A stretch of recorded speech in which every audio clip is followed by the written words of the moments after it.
E aí, pessoal, sejam bem-vindas e bem-vindos ao canal Prof. Caio Química. Continuando com o conjunto de aulas sobre o estudo da tabela periódica. Esta aula vai ser a parte 4 desse conjunto de aulas.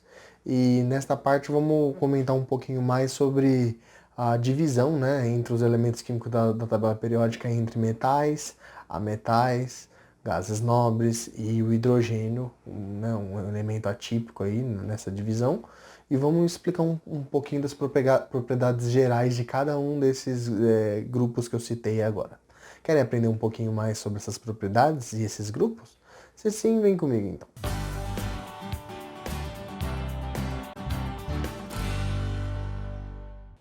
Vamos agora, vamos agora comentar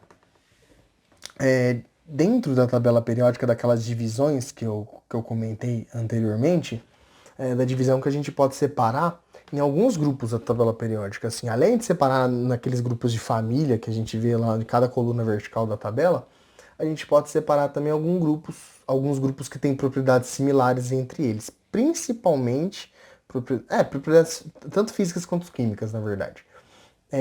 Que são os metais, lembra que eu comentei os metais que é a maioria dos elementos da tabela periódica, os ametais, né, que são aqueles elementos que estão mais no canto direito da tabela periódica, exceto a última coluna, os gases nobres, que são aqueles elementos da última coluna da tabela periódica, e vamos comentar também sobre o hidrogênio, que vai ser um caso à parte que não vai se identificar como nenhum deles.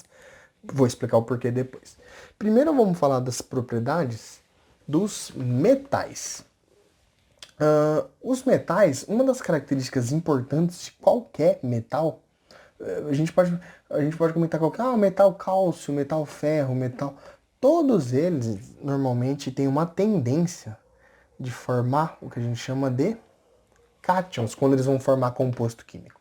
Então, quando eles vão formar qualquer composto que eles se ligam com outros elementos químicos, em geral, eles têm uma facilidade, uma tendência de formar cátions. Aí, para quem não se lembra, o que é o cátion mesmo? O cátion são aqueles elementos que normalmente são os íons de carga positiva. Ou seja, sempre que um átomo, em algum momento, ele perdeu elétrons, ou seja, ele ficou com um número de prótons maior do que o número de elétrons pelo fato de ter perdido elétrons, ele vai virar o que a gente chama de um íon com carga positiva, que é chamado de cátion. Em geral, os metais têm essa tendência. Então, se acontecer alguma coisa com os elétrons que estão distribuídos lá ao redor, assim, estão distribuídos dentro do átomo, se acontecer alguma coisa com esses elétrons, a tendência, normalmente, pelas propriedades dos metais, é normalmente preferir perder elétron e virar cátion. Então, essa é a primeira característica dos metais. Normalmente, não que não é possível induzir a isso, mas normalmente não é comum a gente encontrar metal gostando de ganhar elétron e, por exemplo, virando ânion, virando íon de carga negativa. Não é comum. Então, sempre que você vê qualquer metal lá, pode ter quase certeza que ou ele vai ter carga zero, ou ele vai ter uma carga, vamos dizer assim, positiva, certo? Além de os metais ele apresentarem essa tendência de formar cátions, eles também são considerados bons condutores, tanto de calor quanto de eletricidade. Então, pode reparar que normalmente qualquer superfície que seja formada por qualquer material metálico, isso pode reparar, desde superfície de ferro, de alumínio, do que for, qualquer elemento químico que envolva metais ou ligas metálicas que envolvem normalmente união de mais metais na mesma estrutura, em geral eles vão ser bom condutor tanto de calor quanto de eletricidade. Então, em geral, se dentro dessa superfície, desse material, você quer conduzir corrente elétrica e fluxo de elétrons, o metal é bom. Por isso que os metais são muito usados em fios condutores, né? O fio, por exemplo, de cobre, ou o fio de ouro, normalmente são feitos de metais. Por quê? Porque o metal é bom condutor de eletricidade. Além disso, o metal também é bom condutor de calor. Ou seja, se a gente esquentar lá um metal, pode reparar que o metal esquenta rapidamente, né? Por quê? Porque ele conduz essa energia que ele está recebendo, né, das vizinhanças na forma de calor, ele recebe essa energia e ele conduz, ele espalha essa energia, dispersa ela com muita facilidade entre os átomos metálicos que compõem aquele material. Então, justamente por ele ter essa característica de bom condutor de calor também. Além disso, outras características que a gente pode citar é que, em geral, os metais, claro que é tudo aqui de maneira bem geral, né? Tem algumas diferenças assim entre um e outro que vai dar diferentes aplicações para cada um desses metais. Mas, de uma maneira geral, eles são maleáveis. Então, você consegue, por exemplo, transformar um metal, por exemplo, em lâmina. Não é à toa que aquelas lâminas que a gente usa, lâmina de barbear e tudo mais, são lâminas normalmente feitas de metal. Eles são dúcteis, então também a gente pode transformar facilmente um metal em fio. Então, conforme eu até expliquei, os fios de cobre, por exemplo, o cobre é um metal, por exemplo.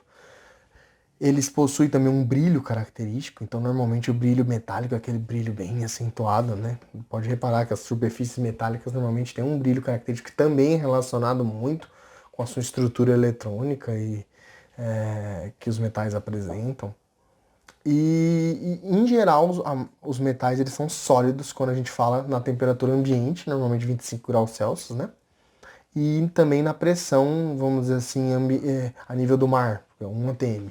Então, se a gente for pegar nessas condições, temperatura ambiente e pressão a nível do mar, em geral os metais são sólidos, com exceção de um que eu citei aqui, que é o mercúrio, que em temperatura ambiente 1 atm, ele é líquido. É um líquido bem viscoso, mas ele é considerado um líquido. Ele tem uma fluidez que, o, que o torna um líquido. Então, a gente poderia dizer aí que, a priori, a temperatura ambiente e pressão de 1 atm é o único metal que a gente pode considerar aí que o estado físico dele é líquido na temperatura ambiente e pressão de 1 atm. Todos os outros, em geral, tendem a formar sólidos nessas condições. O que não significa que a gente não consiga transformar um metal em líquido, né, pessoal? A gente pode aquecer, por exemplo, esse metal acima desses 25 graus Celsius, aquecer numa temperatura bem alta, ou também mexer também com a pressão do sistema, para fazer com que esse metal, por exemplo, vire líquido. É possível, porque naqueles processos de fundir metal, né? Entretanto, eu tô considerando a característica a pressão de 1 atm e temperatura ambiente. Os metais são sólidos de uma maneira geral, certo? Então, basicamente, essas são as principais características dos metais. Se a gente for comentar dos ametais, também que a gente chama de não metais, eles já têm uma características, vamos dizer assim, algumas características que já são, vamos dizer assim, contrárias quando a gente compara com os metais. Por quê? Porque os não metais, diferente dos metais, ao invés de formar cátions, os não metais têm a tendência de formar ânions quando eles vão formar compostos. Ou seja, quando os elementos de ametais vão interagir com outros elementos químicos, de uma forma geral, a tendência dele, se ele for, por exemplo, doar ou receber elétrons lá durante essa transformação dele, durante também essa ligação que ele vai fazer, a gente vai ver mais isso em ligações químicas, mas já falando dessas propriedades gerais, ele tem a tendência normalmente de preferir receber elétron. Ou seja, preferir formar íons de carga negativa. Lembrando que quando ele recebe elétron, ele fica com excesso de carga negativa lá, né? Ele vai ficar com mais elétrons do que prótons. Então ele vai ficar com excesso de carga negativa, por isso que ele vira um ânion, que é um íon de carga negativa, né? Então, normalmente os ametais têm essa tendência. Enquanto os metais têm a tendência de formar cátions, os ametais têm a tendência de formar ânions, ou seja, íons de carga negativa. Além disso, de maneira contrária dos metais, os ametais normalmente não são bons condutores nem de calor nem de eletricidade.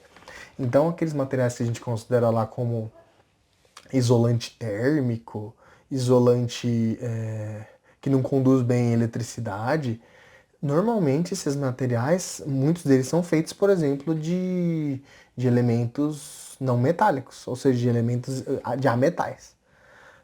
Justamente por eles apresentarem essas propriedades que tem muito a ver também com a questão dos níveis de energia e estrutura eletrônica que eles têm, mas que eu não vou comentar aqui esses detalhes nesta aula. Mas tenham em mente que, em geral, os ametais não são bons condutores. Eles são normalmente o que a gente chama de materiais mais isolantes. Então não conduzem bem calor nem eletricidade, diferente dos metais, né? E também não costumam possuir o brilho característico que os metais possuem. Então, eles podem até muitas vezes apresentar lá diferentes cores dos metais, porém, não com aquele brilho acentuado característico que os metais têm. Os metais não apresentam esses brilhos. Certo? Então, essas são as principais, vamos dizer assim, características dos ametais de uma maneira geral. O outro grupo que a gente tinha dividido são os gases nobres. Lembra que eu comentei com vocês que os gases nobres é aquela última coluna que tem na tabela periódica, né? Então, com relação às principais características desses elementos, uma coisa que assim, a gente pode destacar que é a principal característica de qualquer gás nobre é essa aqui, ó.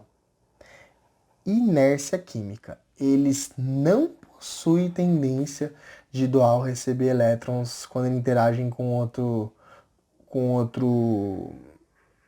outro elemento químico. Isso é bastante importante, porque os gases nobres são aqueles. Por isso que eles, meio de certa forma, são chamados de nobre, no sentido de que eles não gostam. Assim, eles não têm essa tendência de querer nem doar nem receber elétron. É como se eles. Para eles, a estrutura de elétrons dele, da maneira que está distribuída, já está. Beleza, eles já estão, que a gente chama de estáveis. Por isso que quando os gases nobres eles são encontrados na natureza, é muito comum encontrar os gases nobres como átomos isolados, e normalmente na forma gasosa. Por isso que chamamos de gases nobres, né?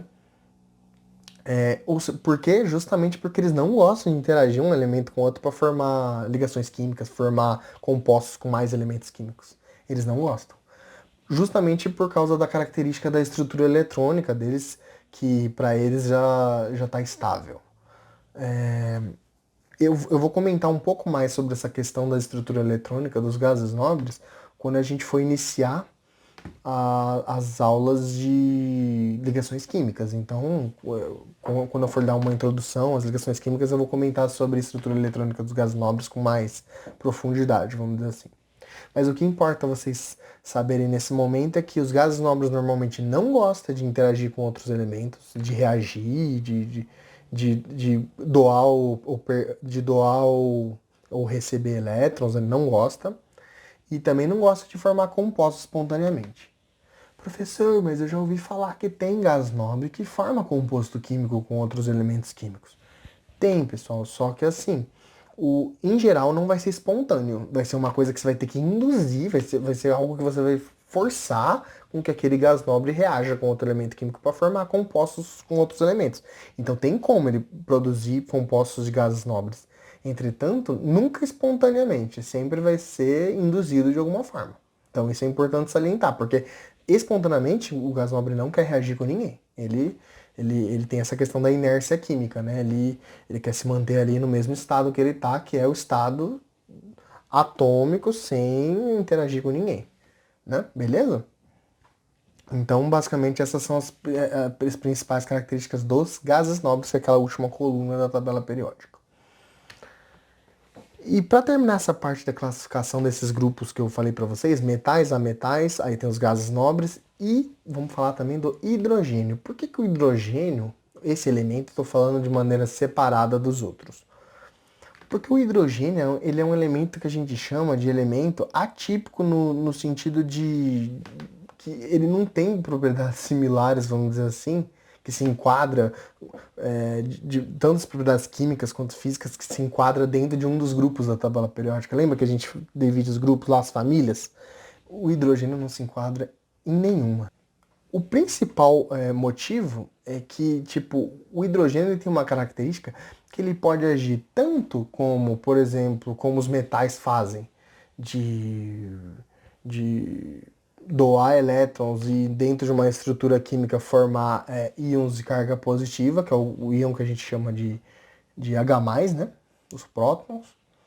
Ou ele também pode, de uma maneira geral, interagir com elementos químicos para receber elétron e formar, por exemplo, um ânion, que são os íons que a gente chama de íon hidreto. Então, ele pode das duas formas. Se a gente for ver a estrutura eletrônica do hidrogênio, né? A gente for fazer, como ele tem o número atômico dele é 1, então a distribuição eletrônica dele vai ser um S1, né? Então, ele tem uma camada só, um subnível só, que é o S no estado fundamental, né? E dentro desse subnível só tem um eletrãozinho. Então, o que ele pode fazer? Ou ele pode perder esse um elétron e forma o que a gente chama lá do próton H+, né? Que é muito comum lá quando a gente vai estudar lá os ácidos e tal. Depois vocês vão ver isso com mais profundidade na aula de ácidos, mas ele formar esse H+, que é quando ele doa elétrons. Muito comum também, não tanto quanto o H+, mas é comum também quando ele recebe um elétron e vira um S2 e forma, por exemplo, o H-, que esse ânion aqui a gente chama de hidreto, né? Então, o H+ é o próton, né, que ele forma, e esse é o ânion hidreto, que é quando ele recebe elétron e forma o H-, que é comum ele formar o H- quando ele, por exemplo, reage com metais. Então, se do hidrogênio aproximar metais e ele for reagir com esses metais, como o metal gosta de doar elétron, ele vai receber esse elétron e virar o hidreto, H-. Agora, se o hidrogênio interagir com outros ametais, tipo carbono, entre outros ametais, ele já vai ter a preferência, por exemplo, de preferir receber elétron ou compartilhar elétron de alguma forma com esses ametais, o que vai fazer com que ou ele forme o íon H+, ou ele forme alguma ligação, que a gente vai ver depois da ligação covalente, que ele compartilha elétrons com outros ametais. Então o hidrogênio tem essa característica, ele pode agir de uma forma ou de outra, dependendo da condição do meio ali, certo? Normalmente, quando a gente encontra o hidrogênio, é mais comum a gente encontrar ele ou na forma de H2, do gás hidrogênio, forma gasosa, quando dois átomos de hidrogênio se ligam um com o outro, né? Ou também combinado com outros elementos que a gente poderia citar aí, principalmente o que a gente está bastante acostumado aí no dia a dia, que a gente depende muito dela também, né? A famosa molécula de água, que é o H2O, né? Então, que também tem, para cada um átomo de oxigênio, a gente vai ter dois átomos de hidrogênio ligados nessa estrutura da água, ou seja, que é uma outra forma de encontrar o hidrogênio também, se conectando, se ligando ao oxigênio e formando as moléculas de água. São as duas principais, vamos dizer assim, formas da gente encontrar o hidrogênio na natureza na forma de compostos, certo? Então, pelo fato do hidrogênio ter esse comportamento que pode variar em cada caso, dependendo com quem ele interage, então ele não vai se encaixar direito em nenhuma das famílias, ele pode se encaixar como se ele pudesse se encaixar em todas elas, ele tem propriedades similares a várias delas, então a gente coloca ele aí como um elemento atípico da tabela periódica por causa desse motivo, certo? Então, basicamente era isso que eu queria comentar com vocês, né, nessa aula de tabela periódica. Na próxima aula a gente vai continuar com esse assunto, só que vamos comentar um pouco mais sobre as propriedades periódicas, que vocês vão ver que tem algumas diferentes propriedades aí periódicas dentro da tabela periódica entre os elementos químicos, que é bastante importante a gente entender essas propriedades periódicas, que elas vão ajudar muito a gente a entender depois quais propriedades que cada um desses elementos vão ter quando eles quiserem, por exemplo, reagir ou quando eles quiserem formar ligações com outros elementos. É bastante importante entender essas propriedades periódicas.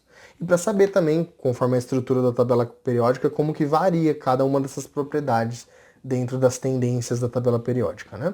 Bastante importante também. Então, espero vocês na próxima aula e até mais então, pessoal. Tchau, tchau.